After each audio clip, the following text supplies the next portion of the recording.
Hello mga kumare, at ngayon nga ay araw ng Biyernes at ang pasok ko nga ay 1:00 ng hapon. So pagdating ko nga dito sa shop ay ito nga may nagpa-arrange nga sa akin ng bridal car arrangement.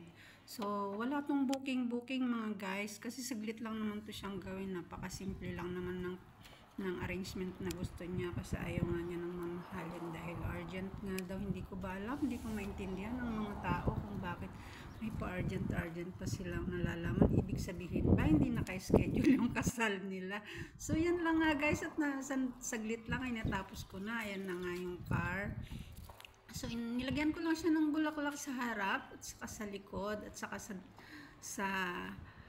sa door na dalawa kasi yun lang naman ang bintana ng car na yan. Napakaganda ng sasakyan guys kasi sports car siya. So ayan guys, napakaganda niya.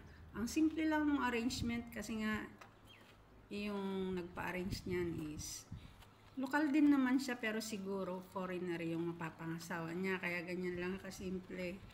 So ayan guys, at well done naman yung trabaho ko. Thank you so much at hanggang sa muli. Follow for more.